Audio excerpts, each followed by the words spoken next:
afternoon to all. My name is Marina Basimakopoulou. It's a very easy Greek name.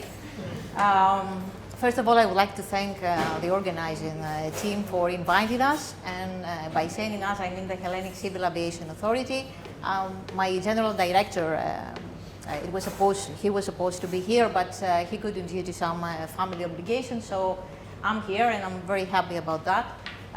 It's a great opportunity for us, especially for regulatory staff, to participate in such networking events, because usually you see people think that we are some bureaucratic bad guys that study hundreds or even thousand pages of regulations and then impose enforcement measures to organizations in aviation, like providers, like airports, airlines, and whatever, general aviation and things like that. But this is not the case.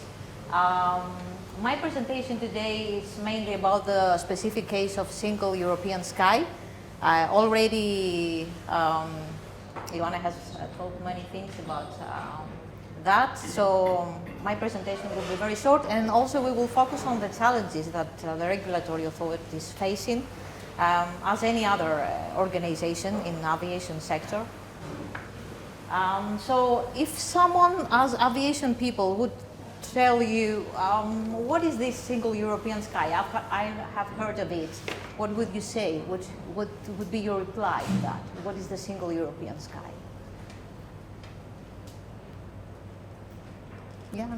Integration of ATM, UTM, and different national airspaces is my understanding.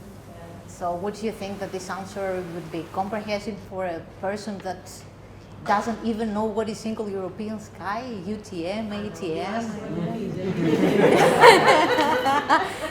So in more simple way, what would you say is single European sky? We have been talking this day long about seaplanes, about air transport, about noise. Harmonization of regulations, yes. Standardization. First of all, we're talking about the European airspace. So it's single European sky. So we're talking about the airspace over Europe. And to be precise, over the member states that belong to the European Union and some more, like Switzerland and the countries that follow the European rules. So yes, it is a regulation, but first of all and foremost, it is a concept, and it is also a vision. We are not there yet, and we have many years to come to reach this vision. So yes, it's all of it. It's a concept, it's a vision, it's regulation, many regulations actually. But the utmost objective is to have a good quality services for each and every one of us, the citizens, and not only the citizens of Europe.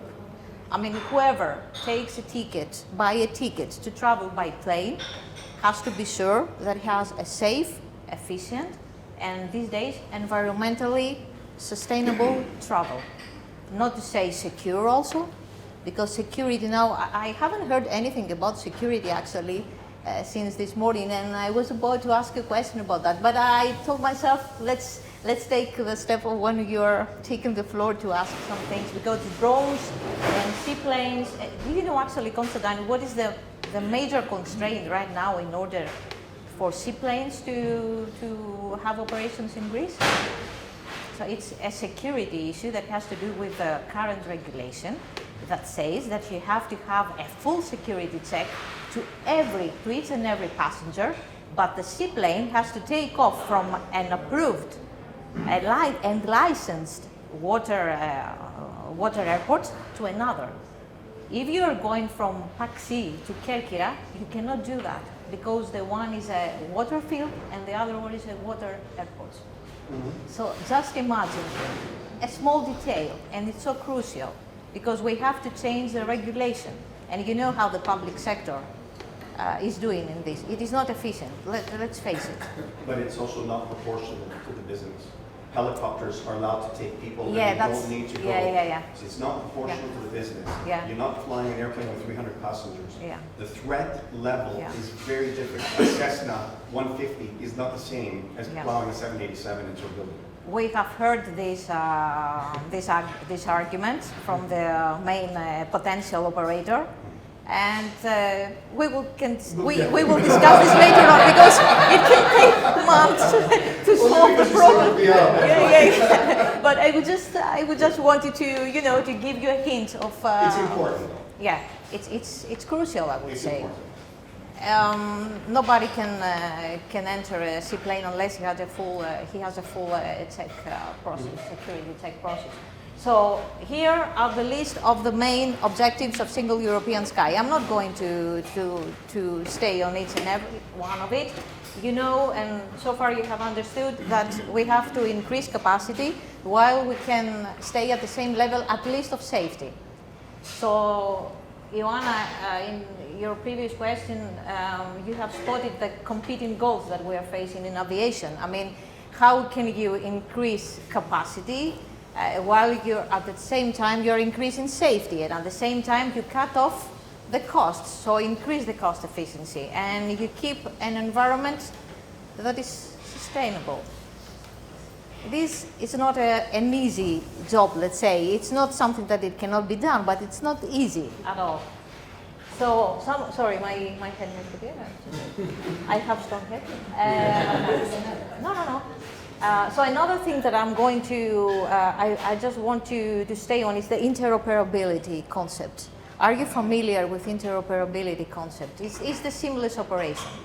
Seamless operation in everything. I mean, when you are a pilot and you change in countries, you do not have to know that you are going from Greece to Croatia or to North Macedonia or then to Slovakia or whatever. The procedures and everything, it has to be seamless. The same applies to equipment. I mean, the main constraint now for Single European Sky is the fragmentation in all aspects. We have national borders, we have different regulations. That's why the functional airspace blocks didn't work. It's a 20 years project and it won't work. It's dead.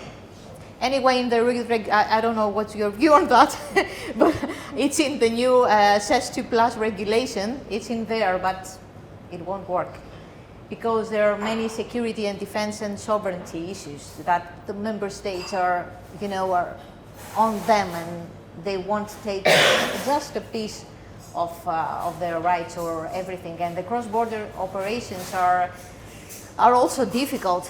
I mean, to provide navigation services to another country. Imagine Greece to have this thing with Turkey or with the North Macedonia.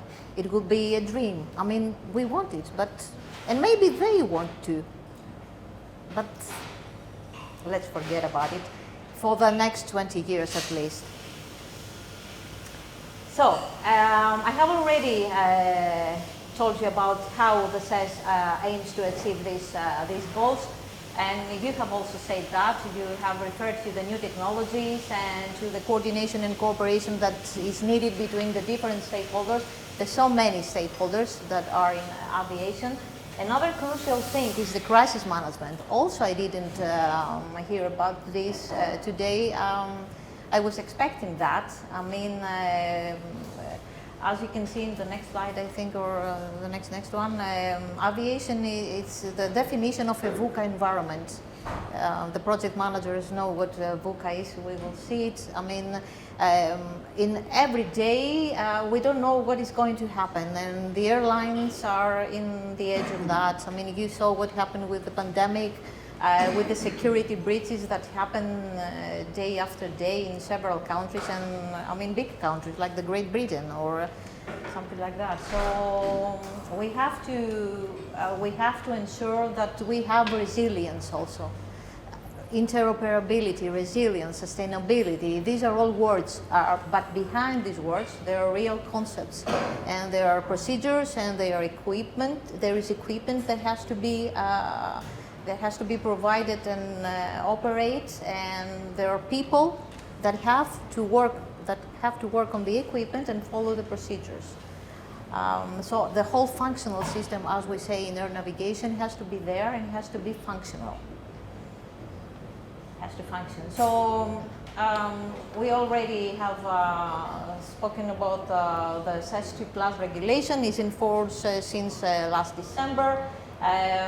We have dealt with 4 regulations, the SES suite 549 or 2552 since 2004. We reached the agreement between the states, and now we have this new regulatory framework. We are expecting the implementing rules to come, the implementing regulations, because there are many articles that have to be in force after the definition of these implementing rules. So what are the regulatory authorities' role in this section, in the aviation section, and in this SES 2+ environment, let's say? So regulatory authorities have the same advantages, let's say, and drawbacks as a usual aviation organization. I mean, the major advantage is that year after year they gain experience, and all competent authorities and supervisory authorities, because now we have 2, let's say, authorities, the NSAs, the National Supervisory Authorities, that deal with matters of financial robustness and organizational structure and things like that, and we have the NCAs about safety and usual things. So the main advantage is that we have this experience. We are following the market, and we're doing risk-based oversight. We're not stick on the compliance to regulations, to requirements only monitoring, but we follow the organizations that we oversight. And if we see that there is a high risk somewhere, we intensify our supervision and oversight, and we regulate this sector. Although the main weaknesses are people, of course. We are sometimes regulatory authorities are lacking operational capacity and qualified staff. You can see that in the European region especially, where the ops personnel, like I'm an air traffic controller actually. I have been working for more than 20 years as a radar controller, but most of controllers are staying to the providers. They do not feed the authorities. So it is very hard to find a NATCO to do an ATS oversight, a proper ATC, air traffic control oversight, and that's the major thing. So availability of resources, the right organizational structure, investment in technology and big data tools. We cannot make the work by paper these days. We need strong AI, and I can tell you about that. The data is massive. I mean, the regulations are coming one after another, and you have to oversight several organizations and things like that. So I'm finishing my presentation. You can see here the major activities that the Hellenic Civil Aviation Authority takes with regards to single European sky. Most of all, we are doing inspections, audits. We participate in relevant groups and in regulatory process. I mean, the NPAs at the EASA give us, we give feedback and we participate in that. And of course, we are in collaboration with EASA, with the CESAR deployment manager, the performance review body, because we have the performance plan also to deliver. We have to meet specific goals, and with regards to capacity, to safety, to cost efficiency, and to environment. So that's what we do. We are the guardian angels of, let's say, the aviation organizations. And I would say that this environment is very hard for us also. So if some delays are on, you can give us a, a sorry for that, yeah, because we're too few usually. So we can try to do our best. Thank you very much. Thank you.